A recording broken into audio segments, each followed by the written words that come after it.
Hello, everyone, and today we're going to be resuming our readings of Belonging Again, II.1, an address, and we're going to start with Chapter 2 of Book 1 on Neurodiversity, Simone Weil, and Nash Equilibrium.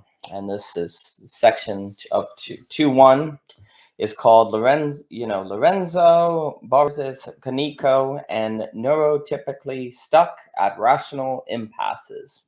This chapter is deeply indebted to Lorenzo's work, and he has a fantastic TED Talk on the subject I highly suggest, and on the relation of neurodiversity and game theory. It's tremendous work, and so we'll begin reading here. Everything I know about neurodivergence is thanks to Lorenzo, and the piece Neurodiversity Overcomes Rational Impasses and Stops Eugenics, which I will incorporate here, found in Thoughts. The first one explores some of the ideas which I learned from Lorenzo, and I suggest to everyone his presentation, Christianity and Bioethics, How to Defeat Eugenics with Collective Intelligence. Lorenzo discusses the famous prisoner's dilemma and how rational individuals in that dilemma will produce irrational outcomes. The only way for a person to escape this trap is for someone to act non-rationally. Lorenzo makes a point not to say irrationally, for if the final outcome of a non-rational act is actually superior than what would have occurred if everyone was rational, then it doesn't make much sense to say that it was irrational. Such is the case with the prisoner's dilemma. It just simply wouldn't make sense to call it irrational. And yet it doesn't fit to say rational either, for those involved had to act against their apparent self-interest in order to achieve the best outcome. What kind of people think non-rationally, though? Not neurotypical people, for they would do what was rational and find themselves stuck, which suggests normal and best aren't always aligned. States where rationality led to suboptimal results is what I have called rational impasses, which the famous Nash equilibrium helps us identify. To offer a definition, a rational impasse is a situation in which rationality keeps itself from reaching its overall best outcome, and that means we cannot improve our situation by being more rational. Lorenzo's address is Neurodiversity, with a nod to Deleuze and primacy of difference. Lorenzo argues that society seems doomed to fall into Nash equilibria if we do not incorporate neurodivergence into our collective intelligence. The details of this argument are explored in O.G. Rowe's Conversation, episode 10, but basically where those of the rationalist community may look to address the meta-crisis through evolving consciousness or improving rationality, Lorenzo places the emphasis on making space for neurodivergence, as seen in Asperger's, autism, Down syndrome, and so on. Lorenzo explores numerous social problems in which greater rationality only made the problem worse, and suggests that if we are to avoid these rational impasses, it will not prove sufficient to employ a collective consciousness that is only in the business of greater rationality. This could lead to the terrors of autonomous rationality discussed through O.G. Rowe. And I should take a moment here to note, as the map is indestructible, we'll talk about, which is book 2 of The Truism and the Rational. One of the arguments could be, oh, well, then it's more rational to include neurodiversity. Therefore, it's, then it's still going to fall within a metaphoric structure of the rational. And there's a sense in which that's true, because the moment you think about the non-rational strategy to overcome a Nash equilibrium, it then becomes rational in a sense to do that. But the reason why I would resist that emphasis is because at the time of the choice, it doesn't feel rational at all. It seems to go against what you're experiencing. It seems to go against the facticity, and it feels non-rational.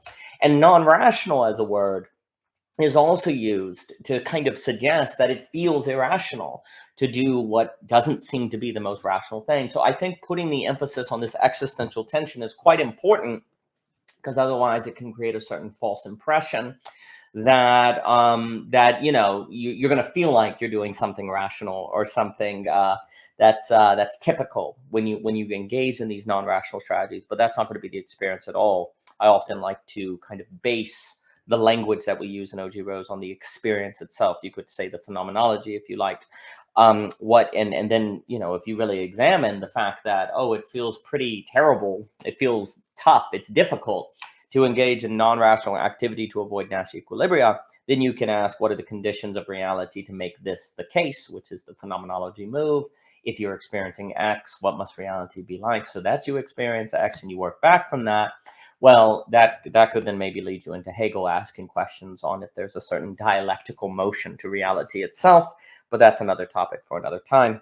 To resume, if the collective consciousness does not incorporate neurodivergence, there are game theory problems which might cause the social order to devolve. For more, please see Lorenzo's excellent TED Talk, Diversity, the Key to Collective Intelligence in the Age of AI, and also our conversation about conspiracies and Pandora's rationality, episode 37, for how neurodivergence could also help us readily avoid internally consistent systems from which we cannot escape. The map is indestructible, which is an important phrase. And again, Lorenzo's work is really going to be arguing very convincingly that in order for collective consciousness, we kind of can assume that collective consciousness is inherently going to be a better problem-solving tool. But Lorenzo makes the point that it needs to incorporate neurodiversity if it's going to avoid Nash equilibria and rational impasses. Without that element, collective consciousness may just actually lead you into auto-cannibalistic situations. To resume, perhaps rationality can advance to such a point that it becomes practically neurodivergent, as perhaps something similar applies to evolving personality and consciousness. I don't know, but I much prefer emphasizing the language of neurodivergence. I am skeptical of all language we are comfortable with, and I fear that when we tell people to be rational or evolve their consciousness, people nod and are excited, but if we tell them to work to be more neurodivergent, they will likely stare back, uncertain. Mills, good to see you, sir. And I think that's true. There's different ways to word this, Mills. Some people some people by evolving consciousness means becoming more like Simone Weil. They mean more multifaceted in their consciousness. When we talk about, like Vervaeke talks about relevant realization, there's a sense in which practice is, I think he's got his multiple P's. There's, I think, a collective sense now that rationality cannot be its own grounding, and people are circling that in different ways, which for me is a continuation of what I've called the legacy of the modern counter-enlightenment. Now, I know some people critique the language of counter-enlightenment as an incorrect classification. Regardless, if we tie it all the way back to Vico, we think the Scottish Enlightenment, I think Hegel is actually a continuation of this movement, on the idea that rationality has to ground itself in something concrete and actual, and then it exists dialectically with that experience, and that there's some sort of connection. You could Bergson's intuition too. You could Deleuze transcendentalism, kind of this transcendental empiricism. There's an increasing sense that an autonomous rationality ends you up unintentionally in something totalitarian or totalizing, which is pathological. So I agree with you there, Mills, and again, good to see you. To resume reading, I also like language that suggests those often outcast are who we need to be more like. We as a society are often cold to those who are not like us, and the neurodivergent have suffered. It's also not possible for those who aren't born neurodivergent to ever fully be neurodivergent, and so that too is humbling. And this is where we'll come up with the alternative language of minti-divergent. Furthermore, the shaman class, which Alexander Bard discusses, seems neurodivergent, and there is an emphasis in liberal thought to incorporate diversity. I'm not proposing an idea here which isn't present in the works of others, as I was just saying with Mills, but I am suggesting that the language of neurodivergence is closer to the absolute knower than is the language of greater rationality or advancing consciousness. And that's an allusion to Hegel that we talked about in Bologna in part 1. Sure, this can lead to something like neurodivergence, but I think the emphasis matters. Also, I think it is good to make our models those often rejected by society and who we can perhaps never be fully like due to our birth. While if the goal is evolving consciousness, we have all the tools we need. The language of rationality and consciousness might seem egocentrical, tribal, and elitist. So there's another kind of reason for it, is there's something humbling about it. And there's always the danger of talking about greater thought, greater consciousness, of there being something prideful in that. Not necessarily, but that's a danger. To resume. Lorenzo stresses the value people on the spectrum add to enterprises, citing Michael Burry, for example, the investor behind The Big Short, who made billions by doing something that no one in their right mind would have ever done. Lorenzo then expands on the power of collective intelligence to generate, on average, better results than experts, and he notes that a collective intelligence entailing neurodiversity is the best tool for decision making, and he shows all that information.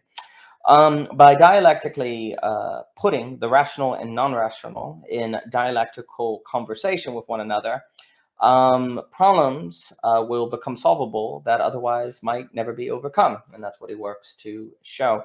We cannot let thinking be locked in the normal, for otherwise thinking could be stopped by rational impasses. Beautifully, Lorenzo further uses his argument to uplift and empower the marginalized, defending, for example, those with Down syndrome from bioengineering.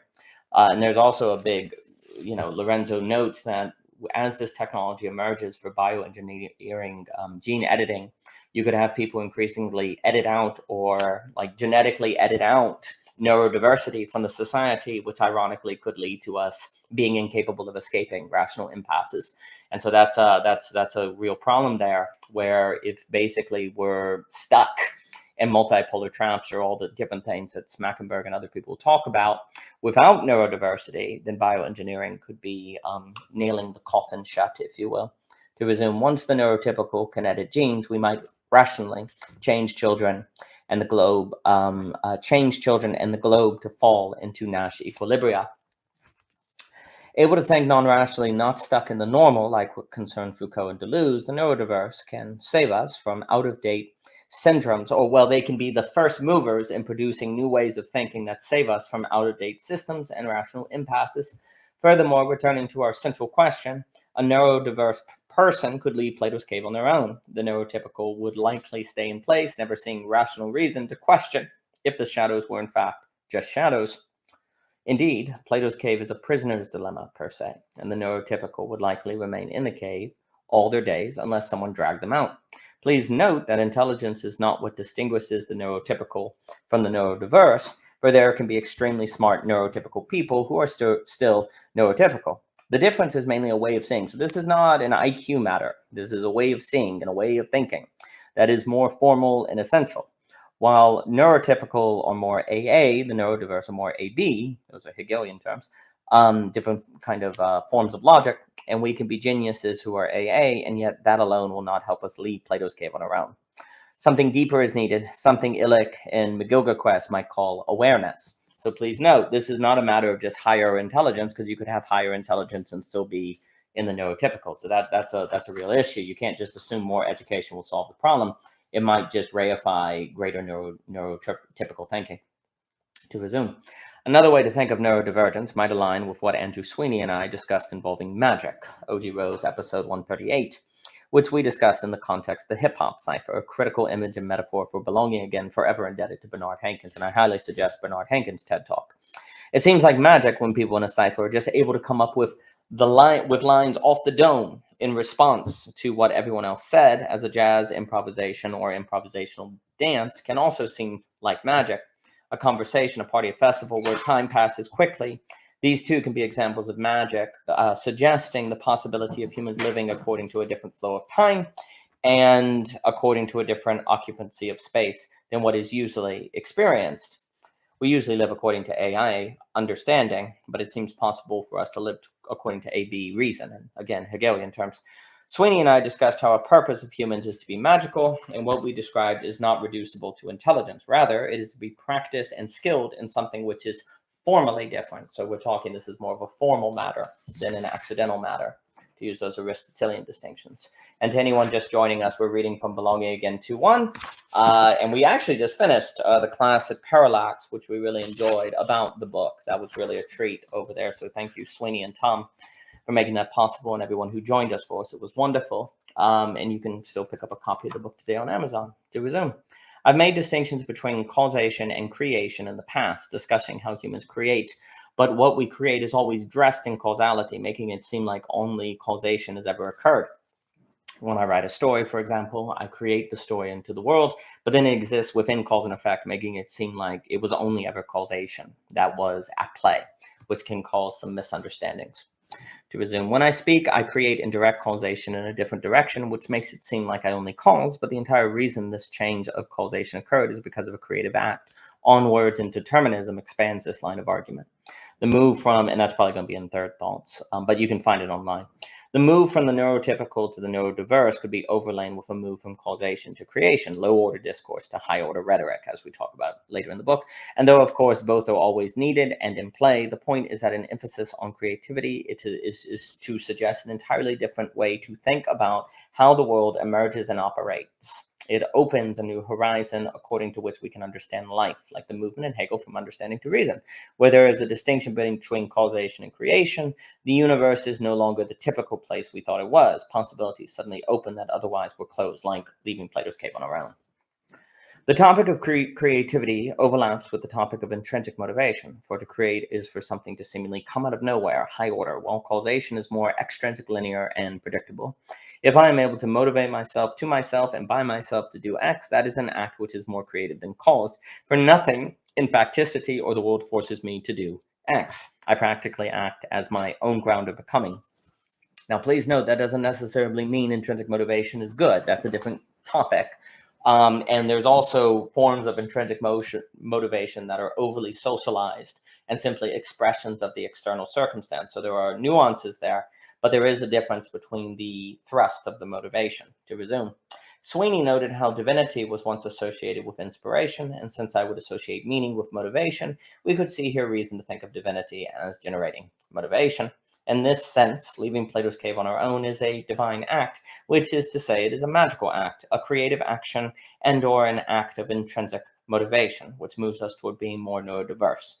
The neurodiverse are capable of magic. They can overcome Nash equilibrium and leave the cave on their own.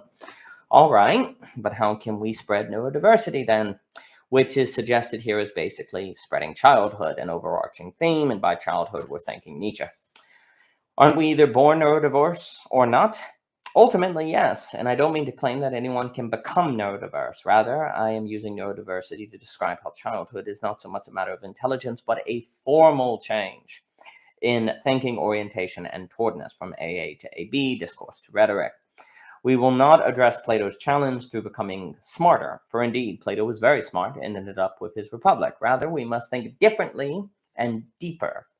We learn from, say, Thomas Sowell that intelligence is not inherently a virtue. Indeed, it can be a vice. And here we hope to clarify that addressing Plato's challenge requires a new way of thinking, not simply a more educated way of thinking.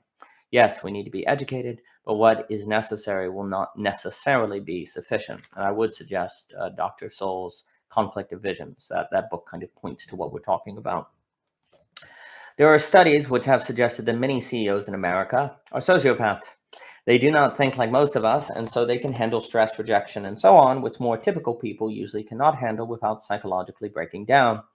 In this way, it could be the case that the West already relies on some degree of neurodiversity for the system to work and function, similar to how wage labor requires an unacknowledged shadow work to be possible, as described by Ivan Illich. Unfortunately, the neurodiversity or menti-divergence we rely on might be akin to sociopathy, which, though perhaps helps large corporations and states avoid Nash equilibrium, this particular neurodiversity might worsen our overall meta-crisis. Furthermore, this neurodiversity versus that of a child might have a useful game theory function only because we have made our systems and institutions too large, as Leopold discussed in The Breakdown of Nations, and I suggest that book. But this is a situation which is as a whole suboptimal and does not help spread childhood, only perhaps spread sociopathy. This is not the way, though it does suggest that neurodiversity plays a critical role. The question is only if we might be more intentional about it and incubate a different kind of neurodiversity, mainly childhood. To put this another way, the greater the scale, the more we require menti-divergence to avoid Nash equilibria. And if we aren't intentional to assure that this menti-divergence is childlike, then the menti-divergence we might end up through self-selection, process of elimination, and so on, to help avoid Nash equilibrium could be sociopathic or the like. More AI, capital C, Marx thinking, meaning we deal with one problem by creating another. As shadow work for Ivan Illich enables economics, so perhaps neurodiversity has always been in the shadows, making possible the creation of wealth through people like Nicole Telsa, or the operations of large corporations thanks to sociopaths, or the advancement of technologies thanks to those with Asperger's. Hard to say, but if this is so, then addressing Plato's challenge might involve us acknowledging neurodiversity and shining light on its role in our lives. That way, we can intentionally move from AA to AB, from proving typical and stuck in Plato's cave to someone who is different. But how can we do that without being totalitarian or a central planner? Indeed, that suggests the problem of scale, a central concern of our work. If we understand a metric of success is to the degree we can make people like neurodiverse children, which is to the degree they are able to participate in a cipher per se, and create magic, then we can begin to approach how to be intentional about a socioeconomic incubator which brings about children.